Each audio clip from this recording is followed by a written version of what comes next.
Wenn du dein Android-Handy mit deinem Autoradio verbinden möchtest über Wireless Android Auto, dann hast du von CarLink-Kit zwei Möglichkeiten. Einmal das CarLink-Kit A2A und einmal das CarLink-Kit CP2A. Das ist das CarLink-Kit 4 mit der Möglichkeit, ein Android-Device auch in deinem Auto per Wireless Android Auto zu verbinden. Was sind aber die Unterschiede? Im Prinzip ist es ganz einfach. Wenn dein Autoradio Android unterstützt und kein CarPlay, dann nimmst du das CarLink-Kit A2A. Damit kannst du dann dein Android-Telefon mit deinem Autoradio direkt koppeln. Falls dein Autoradio aber CarPlay unterstützt und kein Android-Auto, dann benötigst du das CarLink-Kit 4 und zwar das CP2A. Damit kannst du dann die Verbindung zum Autoradio über CarPlay herstellen und die Wireless-Verbindung von deinem Android-Phone zu dem Adapter, die ist dann über Android Auto.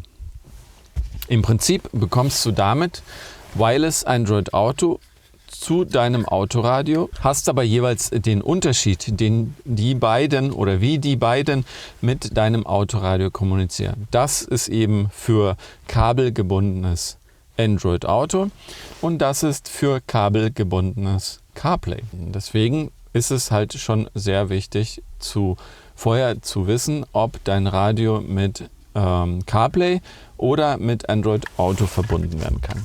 Wie machst du das? Indem du einfach dein Kabel nimmst und dein Android-Telefon zum Beispiel mit dem Autoradio verbindest. Und wenn das funktioniert, wenn du dann Android Auto hast, dann solltest du das CarLink-Kit A2A nehmen. Und wenn du eben nicht eine direkte Android-Verbindung zu deinem Autoradio hinkriegst, dann brauchst du eben das CarLink-Kit 4, weil dann dein Radio CarPlay unterstützt und nicht Android Auto. Mein Radio hier unterstützt beides.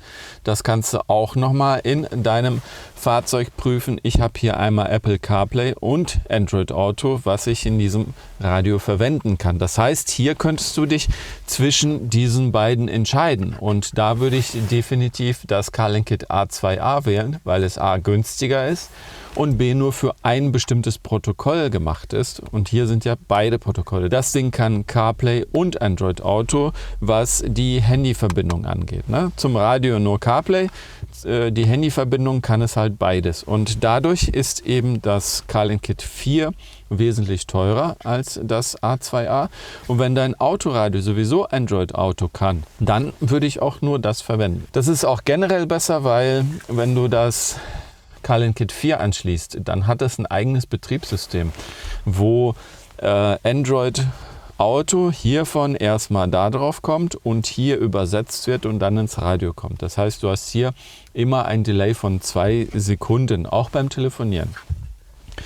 Das hast du bei reinen Wireless Android Adaptern nicht. Da hast du kein eigenes Betriebssystem. Das macht wirklich nur die Verbindung zwischen deinem Smartphone und deinem Radio wireless. Also das heißt, wenn du damit mit deinem Radio verbunden bist, dann bist du auch wirklich mit dem Pixel verbunden und nicht mit dem CarLink-Kit.